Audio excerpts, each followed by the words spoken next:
Page 266. This is the one at the bottom of the page. Another improvising thing. So let's see what we got. The one sharp in the key signature, that's either G major or E minor. I look at the end. Ends on an E. I'm guessing we're in E minor here. 4/4 time. I just want to hear the melody first. 1 and 2 and 3 and 1 and 2. Fifth finger. 1 and 2. 1 and 2.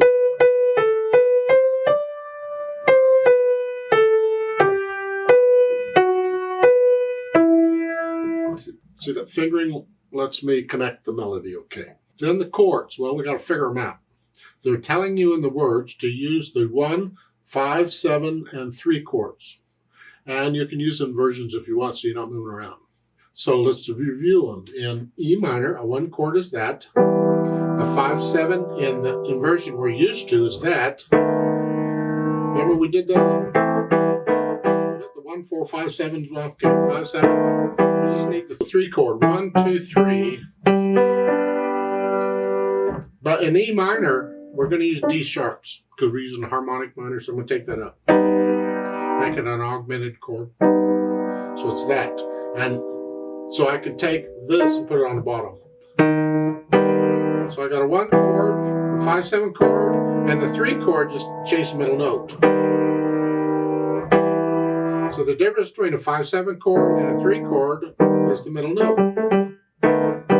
in this inversion. And those are the chords we're going to use. Now we need to know which chord fits the melody. I always start out with a 1 chord, see if it works first. If that doesn't work, then we try something else. So here. And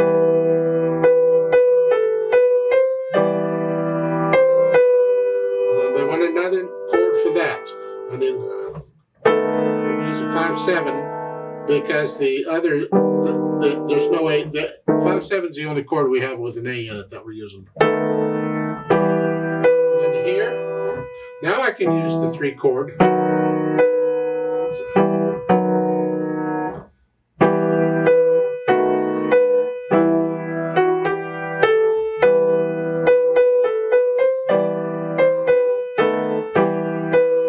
here at the end, I'm going to use the 5, 7, 1. When you get to the end and you want that cadence to finish it off, use the 5, 7, 1.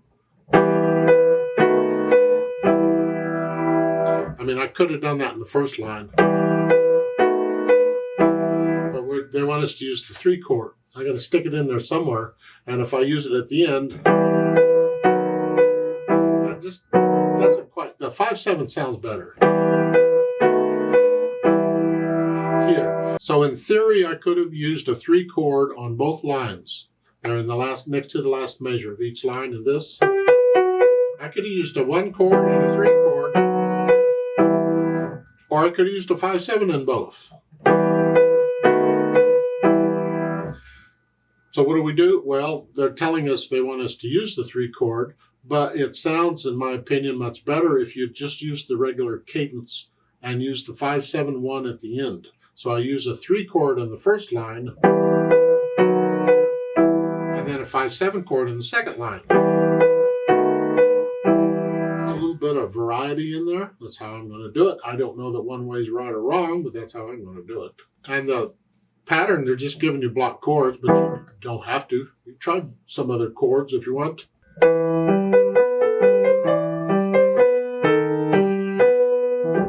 You have to experiment a little bit with the sounds and complement or support what the melody is doing and don't get in the way of it. Now I want you to transpose this to F minor. So we're in E minor. We're going to go up 1 thing to F minor. F minor has 4 flats. 4 flats. B flat, E flat, A flat, and D flat. And when we get to the 7th step, the E, we're going to use an E natural, not E. So the here is just going up 1. In the music, just go up 1 note. But you got to use the 4 flats. And you may have to adjust the fingering a little bit. I don't know.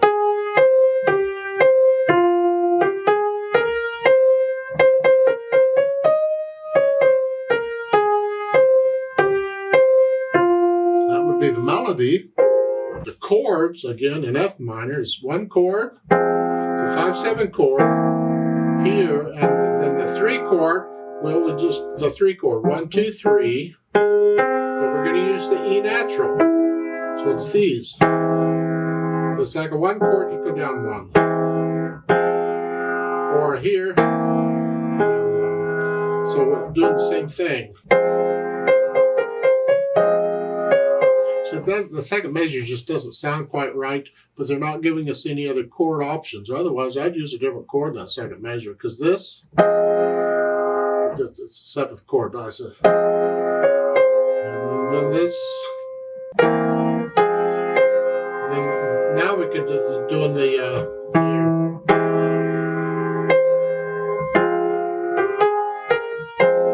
experiment.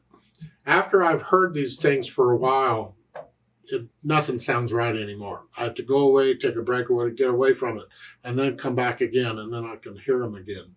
But as time goes on, my judgment of what chord goes with it goes away.